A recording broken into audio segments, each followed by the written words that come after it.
स्वागत है आपका। इस प्लेलिस्ट में हम साइंस के चैप्टर नंबर 5 के एनसीईआरटी क्वेश्चंस को डिस्कस कर रहे हैं। एक्स्ट्रा क्वेश्चंस के लिए और सैम्पल पेपर्स के लिए अलग प्लेलिस्ट है। तो पिछली वीडियो में हमने जहां तक कवर कर लिया था, अब उसके आगे कंटिन्यू करते हैं। नेक्स्ट क्वेश्चन है, why are lysosomes known as suicide bags. Question में यह पूछा जा रहा है कि क्यों लाइसोसोम्स को सेल का सोसाइट बैग बोला जाता है। देखो, लाइसोसोम्स को ना सेल का सोसाइट बैग इसलिए बोला जाता है क्योंकि अगर किसी भी फिजिकल या केमिकल रीजन की वजह से सेल डैमेज हो जाता है तो उस केस में लाइसोसोम्स बर्स्ट हो जाते हैं, मतलब फट सकते हैं। और अगर लाइसोसोम्स फट जाएंगे तो उनके अंदर जो पावरफुल डाइजेस्टिव एंजाइम्स प्रेजेंट होते हैं वो लाइसोसोम्स में से बाहर आकर पूरे के पूरे सेल में फैल जाएंगे और वो पावरफुल डाइजेस्टिव एंजाइम्स खुद अपने ही सेल के कंटेंट्स को डिस्ट्रॉय कर देंगे, जिसकी वजह से सेल की डेथ हो सकती है। तो इस रीजन की वजह से लाइसोसोम्स को सेल का सोसाइट बैग बोला जाता है।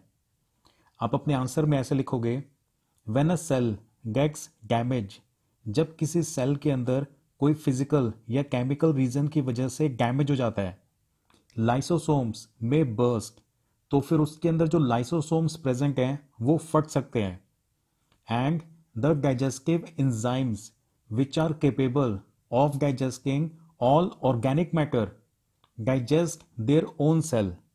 और अगर लाइसोसोम्स फट जाएंगे तो लाइसोसोम्स के अंदर जो पावरफुल डाइजेस्टिव एंजाइम्स प्रेजेंट होते हैं, जो कि हर तरह के ऑर्गेनिक मैटर को डाइजेस्ट कर सकते होते हैं, वो डाइजेस्टिव एंजाइम्स खुद अपने ही सेल के कंटेंट्स को डाइजेस्ट कर देते हैं, जिसकी वजह से सेल की डेथ हो जाती है।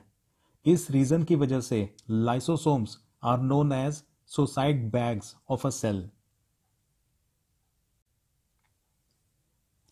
नेक्स्ट क्वेश्चन है, where are proteins synthesized inside the cell. Question में यह पूछा जा रहा है कि सेल के अंदर वो कौन सी जगह है जहां पर प्रोटीन्स बनाए जाते हैं।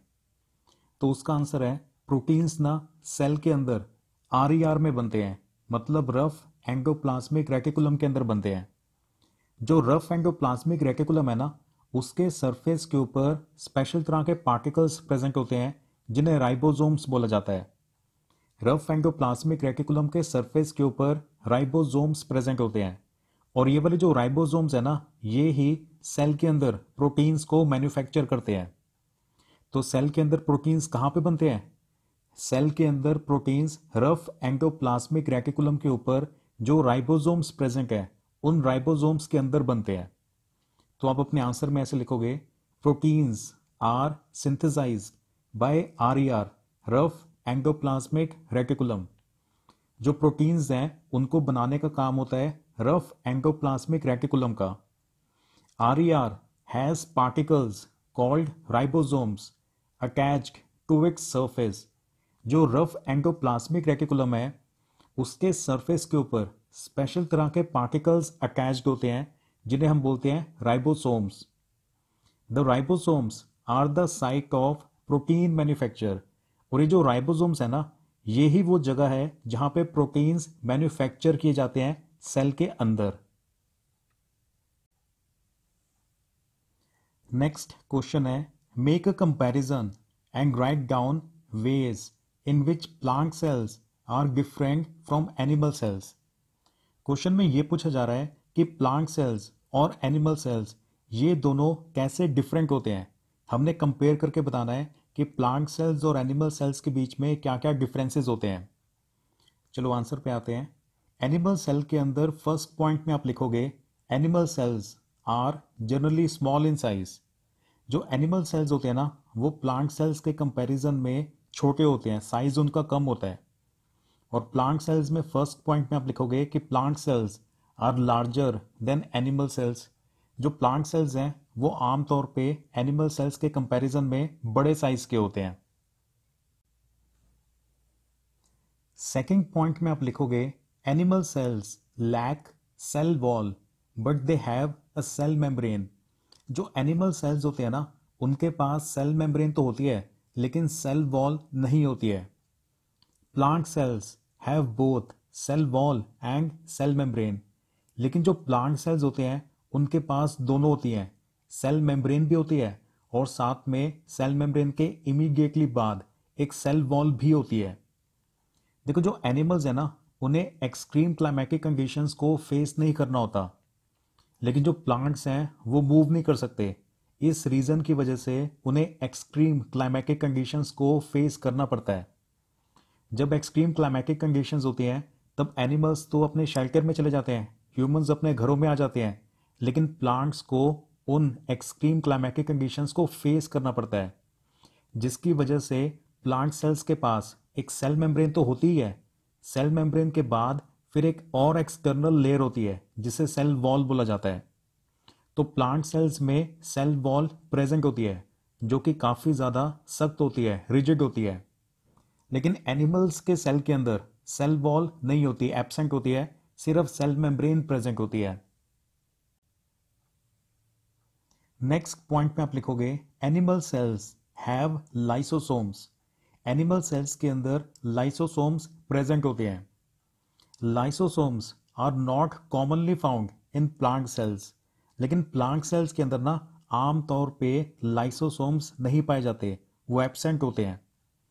जो लाइसोसोम्स होते हैं ना, सेल के अंदर उनका काम होता है वेस्ट मटेरियल को डिस्पोज करने का, या अगर कोई इन्वेडिंग बैक्टीरिया सेल के अंदर एंटर कर गया है तो उस बैक्टीरिया को भी डिस्ट्रॉय करने का काम लाइसोसोम्स का ही होता है।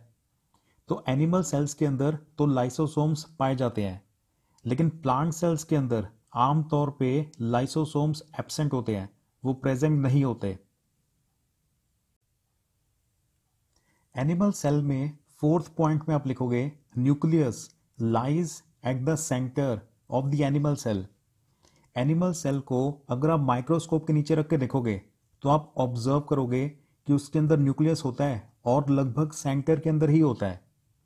हर एनिमल सेल के अंदर न्यूक्लियस प्रेजेंट होता है और सेल के सेंटर के अंदर ही होता है, लेकिन प्लांट सेल्स के अंदर nucleus lies on the side of a plant cell. Plant cells के अंदर न्यूक्लियस होता है लेकिन वो सेंटर पे नहीं होता, बल्कि वो एक किनारे पे होता है। It is pushed to one side by the central vacuole. और सेंटर में ना होने का रीजन ये है क्योंकि जो प्लांट सेल्स है ना, उनके अंदर वैक्यूल्स काफी ज्यादा बड़े साइज के होते हैं। जो सेंट्रल वैक्यूल होता है प्लांट सेल के अंदर, उसका साइज सबसे ज्यादा बड़ा होता है, और ये जो सेंट्रल वैक्यूल है ये न्यूक्लियस को पुश करके एक किनारे तक पहुंचा देता है। तो एनिमल सेल्स के अंदर न्यूक्लियस सेल के सेंटर में प्रेजेंट होता है, लेकिन प्लांट सेल्स के अंदर न्यूक्लियस सेंटर में नहीं बल्कि एक साइड में होता है, क्योंकि सेंटर में सेंट्रल वैक्यूल होता है जो कि काफी ज्यादा बड़े साइज का होता है, और वो न्यूक्लियस को पुश करके एक किनारे तक पहुंचा देता है। नेक्स्ट फिफ्थ पॉइंट में आप लिखोगे plastids are absent in animal cells. जो एनिमल सेल्स होते हैं ना, उनके अंदर प्लास्टिड्स प्रेजेंट नहीं होते, प्लास्टिड्स एब्सेंट होते हैं। Plastids are present in plant cells, they help to manufacture and store food in plants. लेकिन जो प्लांट सेल्स है ना, उनके अंदर प्लास्टिड्स प्रेजेंट होते हैं। प्लास्टिड्स का काम होता है प्लांट्स की बॉडी के अंदर, प्लांट्स के सेल्स के अंदर फूड की मैन्युफैक्चरिंग के अंदर भी हेल्प करना, और साथ में फूड के स्टोरेज के अंदर भी हेल्प करना। प्लास्टिड्स अलग अलग तरह के होते हैं। प्लांट सेल्स के अंदर क्योंकि प्लास्टिड्स प्रेजेंट होते हैं ना, तो प्लास्टिड्स की वजह से ही प्लांट्स में जो अलग अलग फ्लावर्स होते हैं और जो अलग अलग फ्रूट्स होते हैं उनका स्पेसिफिक कलर होता है। प्लांट्स के अंदर फ्लावर्स को और फ्रूट्स को कलर प्रोवाइड करने का काम भी प्लास्टिक्स का होता है। फूड को मैन्युफैक्चर करने में हेल्प करना और फूड को स्टोर करके रखने का काम भी प्लास्टिक्स का होता है। लेकिन एनिमल सेल्स के अंदर ये वाले प्लास्टिड्स एब्सेंट होते हैं, प्रेजेंट नहीं होते। एनिमल सेल में नेक्स्ट पॉइंट में आप लिखोगे animal cells contains many vacuoles but they are very small in size. Animal cells के अंदर वैक्यूल्स प्रेजेंट होते हैं, काफी सारे वैक्यूल्स होते हैं, लेकिन वो बहुत ही ज्यादा छोटे छोटे साइज के होते हैं। Plant cells contain few vacuoles but they are large in size. Plant cells के अंदर वैक्यूल्स होते तो थोड़े से ही हैं, लेकिन उनका साइज बहुत ज़्यादा बड़ा होता है, और जो सेंट्रल वैक्यूल है वो सबसे ज़्यादा बड़े साइज का होता है। एनिमल्स को वैक्यूल्स के अंदर काफ़ी ज़्यादा सामान स्टोर करके नहीं रखना होता, लेकिन जो प्लांट सेल्स है ना, उन्हें अपनी ज़रूरत के लिए काफ़ी ज़्यादा मटेरियल वैक्यूल्स के अंदर स्टोर करके रखना होता है। देखो, एनिमल्स एक दिन के अंदर ना मल्टीपल टाइम्स फूड कंज्यूम करते हैं, लेकिन जो प्लांट्स होते हैं ना, प्लांट्स अगले 3 दिन का खाना अपनी बॉडी के अंदर ही बना के रखते होते हैं, बना के स्टोर करके रखते होते हैं। एनिमल सेल्स के अंदर ना काफ़ी ज़्यादा चीज़ों को स्टोर करने की रिक्वायरमेंट नहीं होती है, लेकिन प्लांट सेल्स के अंदर जो स्टोरेज है वो काफ़ी ज़्यादा मेन रिक्वायरमेंट है। इसलिए प्लांट सेल्स में काफ़ी ज़्यादा बड़े साइज के वैक्यूल्स प्रेजेंट होते हैं। 7th पॉइंट में आप लिखोगे animal cells have single Golgi apparatus. Animal cells की बॉडी के अंदर ना सिर्फ एक ही गोल्जी अपैरेटस प्रेजेंट होता है। Plant cells have many Golgi apparatus. लेकिन जो प्लांट सेल्स हैं उनके पास एक नहीं बल्कि अनेक काफ़ी सारे गोल्जी अपैरेटस, या जिन्हें गोल्जी कॉम्प्लेक्सेस बोलते हैं, वो प्रेजेंट होते हैं। गोल्जी अपैरेटस के ना काफ़ी सारे फंक्शन होते हैं, जिसमें से एक फंक्शन तो ये होता है लाइसोसोम्स बनाना। एनिमल सेल्स के अंदर लाइसोसोम्स प्रेजेंट होते हैं और उनकी फॉर्मेशन के अंदर ये गोल्जी अपैरेटस ही हेल्प करता है। गोल्जी अपैरेटस का सेकंड फंक्शन होता है प्रोटीन्स को पैक करना, स्टोर करना, मॉडिफाई करना। अलग अलग तरह के प्रोटीन्स एंडोप्लाज्मिक रेटिकुलम में बनते हैं। गोल्जी अपैरेटस का काम होता है उन्हें स्टोर करना, पैक करना, मॉडिफाई करना। और गोल्जी अपैरेटस ना सिंपल शुगर से कॉम्प्लेक्स शुगर्स भी बनाते होते हैं। तो एनिमल सेल्स में गोल्जी अपैरेटस प्रेजेंट होते हैं, लेकिन सिर्फ एक ही होता है। लेकिन प्लांट सेल्स के अंदर काफी सारे गोल्जी अपैरेटस प्रेजेंट होते हैं। नेक्स्ट क्वेश्चन है, how is a prokaryotic cell different from a eukaryotic cell. अब क्वेश्चन में यह पूछा जा रहा है कि प्रोकैरियोटिक और यूकैरियोटिक इन दोनों तरह के सेल्स में क्या क्या डिफरेंसेस होते हैं। चलो डिस्कस करते हैं। प्रोकैरियोटिक सेल में फर्स्ट पॉइंट में आप लिखोगे prokaryotic cell are generally small in size. जो प्रोकैरियोटिक सेल हैं वो काफ़ी ज़्यादा छोटे साइज के होते हैं। उनका साइज होता है 1 to 10 माइक्रोमीटर। वो सिर्फ 1 से लेकर 10 माइक्रोमीटर, सिर्फ इतने ही साइज के होते हैं। माइक्रो का मतलब होता है 10⁻⁻⁶, जो कि बहुत ज़्यादा छोटा डिस्टेंस होता है। Eukaryotic cells are generally large. जो यूकैरियोटिक सेल हैं वो आमतौर पे प्रोकैरियोटिक सेल्स से काफ़ी ज़्यादा बड़े साइज के होते हैं। Plant sales, animal cells, fungus के जो सेल्स हैं वो सारे यूकैरियोटिक सेल होते हैं। और जो बैक्टीरिया के सेल्स होते हैं ना, वो प्रोकैरियोटिक सेल्स होते हैं, जो कि काफ़ी ज़्यादा छोटे साइज के होते हैं। प्लांट सेल्स, एनिमल सेल्स ये काफ़ी ज़्यादा बड़े साइज के होते हैं और ये यूकैरियोटिक सेल से मिलकर बने होते हैं। सेकंड पॉइंट में आप लिखोगे प्रोकैरियोट्स आर यूनिसेलुलर। जो ऐसे ऑर्गेनिजम्स है ना जो कि प्रोकैरियोटिक सेल से मिलकर बने होते हैं, उन्हें बोलते हैं प्रोकैरियोट्स। और प्रोकैरियोट्स यूनिसेलुलर होते हैं, मतलब ये वाले ऑर्गेनिजम्स की बॉडी में सिर्फ और सिर्फ एक ही सेल होता है। यूनिसेलुलर का मतलब organism having a single cell. Eukaryotes are multi cellular. जो ऐसे ऑर्गेनिजम्स होते हैं ना जो कि यूकैरियोटिक सेल्स से मिलकर बने होते हैं, उन्हें बोलते हैं यूकैरियोट्स। और यूकैरियोट्स मल्टी सेलुलर होते हैं, मतलब उनकी बॉडी के अंदर काफ़ी सारे सेल्स प्रेजेंट होते हैं। जो प्लांट्स हैं वो यूकैरियोट्स का एग्जाम्पल है, एनिमल्स भी यूकैरियोट्स का एग्जाम्पल है, फंगस वो भी यूकैरियोट्स का एग्जाम्पल है।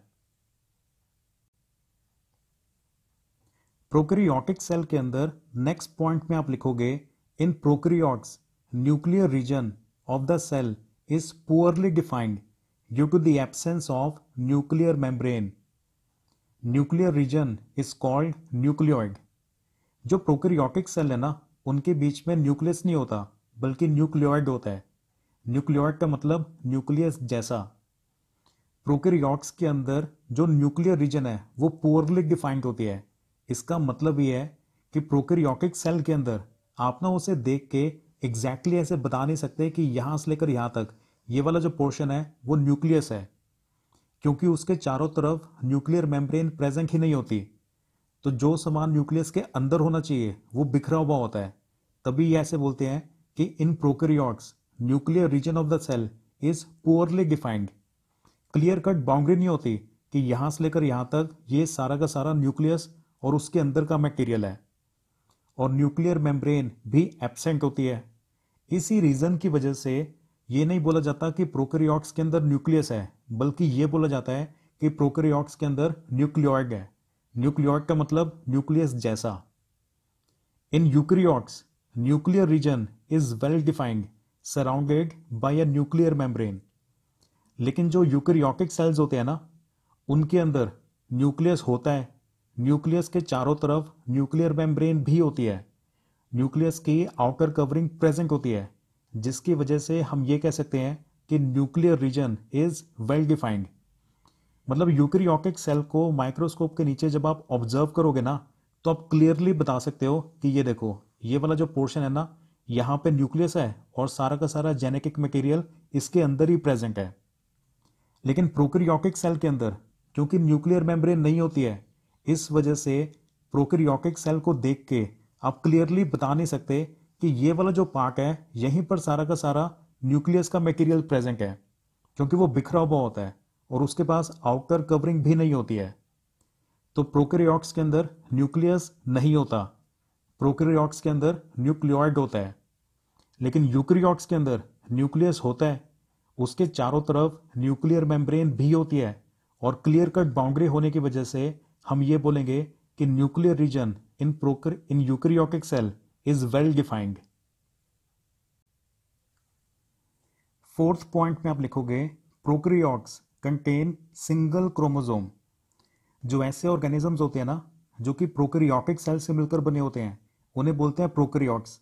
बैक्टीरिया इसी का एग्जाम्पल है, और इनके पास ना सिर्फ और सिर्फ एक ही क्रोमोसोम होता है।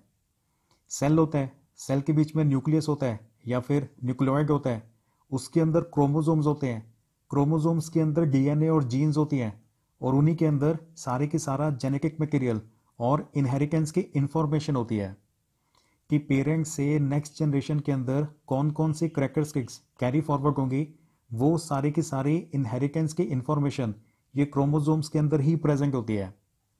तो जो प्रोकैरियोट्स है ना, उनके पास सिर्फ और सिर्फ एक ही क्रोमोसोम होता है। Eukaryotes contain more than one chromosome. लेकिन जो यूकैरियोट्स होते हैं उनके पास एक से ज्यादा क्रोमोसोम्स होते हैं।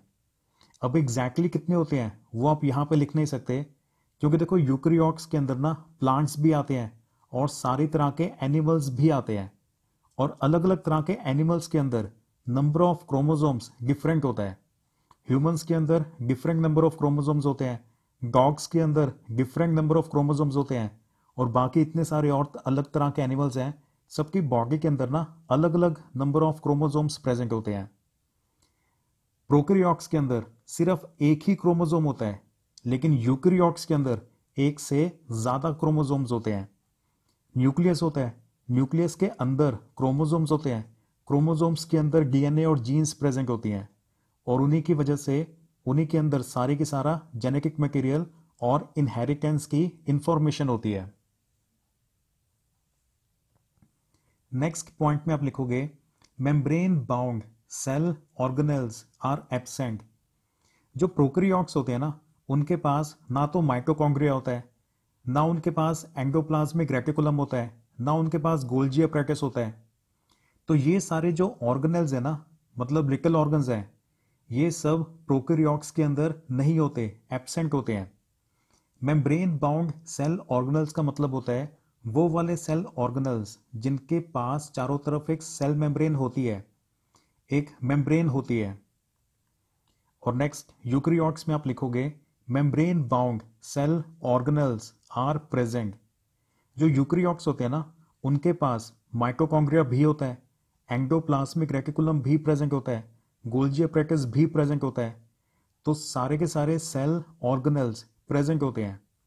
मेम्ब्रेन बाउंड सेल ऑर्गेनल्स का मतलब है ऐसे ऑर्गेनल्स जिनके चारों तरफ मेम्ब्रेन होती है, मतलब आउटर कवरिंग होती है। तो यूकैरियोटिक सेल के अंदर तो सारे के सारे सेल ऑर्गेनल्स प्रेजेंट होते हैं, लेकिन प्रोकैरियोटिक सेल के अंदर काफी सारे ऑर्गेनल्स एब्सेंट होते हैं। और इसके एग्जाम्पल के अंदर आप लिख सकते हो माइटोकॉन्ड्रिया नहीं होता, एंडोप्लाज्मिक रेटिकुलम भी नहीं होता, गोल्जी अपैरेटस भी नहीं होता। नेक्स्ट पॉइंट में आप लिखोगे mode of reproduction is asexual.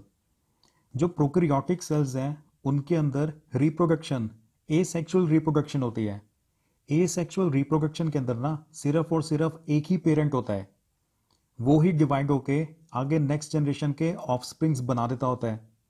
जैसे कि बैक्टीरिया होता है ना, बैक्टीरिया के अंदर एसेक्सुअल मोड ऑफ रिप्रोडक्शन होता है।